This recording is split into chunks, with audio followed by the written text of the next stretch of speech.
Liquor scam వ్యవహారానికి సంబంధించి కీలక ట్విస్ట్‌లే చోటు చేసుకుంటున్నాయి. కొన్ని కొత్త అంశాలు వెలుగులోకి వస్తున్నాయి. వాస్తవానికి ఇవన్నీ నిరాధారమైన ఆరోపణలా? లేదంటే వాస్తవాలా అనేదైతే తేలాల్సి ఉంది. కానీ నిజంగా స్కామ్ ఈ రేంజ్‌లో జరిగిందా అన్నట్టుగా అయితే ఉంది. అవన్నీ చూస్తా ఉంటే. జగన్మోహన్ రెడ్డి గారి హయాంలో లిక్కర్‌కు సంబంధించి ప్రధానంగా బ్రాండ్ల విషయంలో, ఎందుకంటే అప్పుడు బ్రాండ్‌లన్నీ మారిపోయినాయి అని అందరికీ తెలుసు.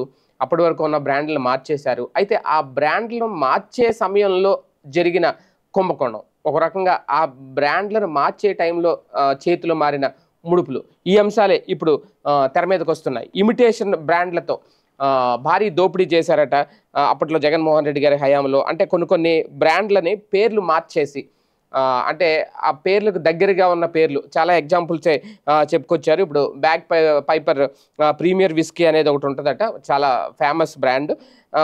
సేమ్ అలాంటిదే గోల్డ్ రిజర్వ్ విస్కీ అనే బ్రాండ్ తీసుకొచ్చారట. ఇది రూ. 696 కొంటారట. అలాంటిది నాణ్యతలో దాంతో ఏమాత్రం సరితూగని కొత్తగా ప్రవేశపెట్టిన Bagpiper gold reserve whisky ఒక కేసు ధర రూ. 1759కి కొనుగోలు చేశారట.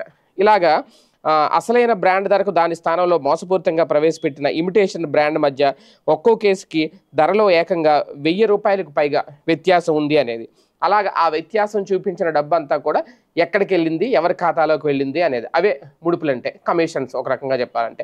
అయితే ఇప్పుడు మరి ఇవన్నీ లిక్కర్ స్కామ్ అప్పుడు ఉందని ఎవరికీ తెలియదు. అప్పుడు అందరూ ఏమనుకునేవారు, మద్యం వ్యాపారాలు జగన్మోహన్ రెడ్డి వచ్చిన తర్వాత ప్రభుత్వ మద్యం దుకాణాలు నడుపుతున్నారు.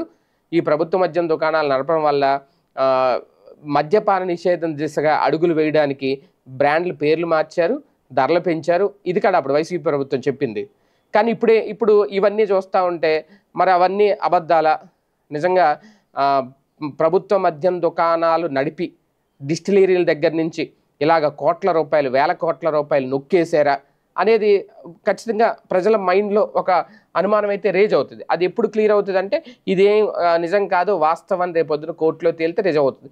లేదు అనుకుంటే స్కామ్ జరిగిందని అనుకుంటారు. అది ఖచ్చితంగా జగన్మోహన్ రెడ్డి గారికి దెబ్బేనా అంటే, ఇదంతా ఆయనకి తెలిసి జరిగితే ఓకే, తెలియక జరిగిపోతే మాత్రం ఖచ్చితంగా అది అనుకోని షాక్ అవుతుంది, లేదంటే ఊహించని షాక్ అవుతుంది.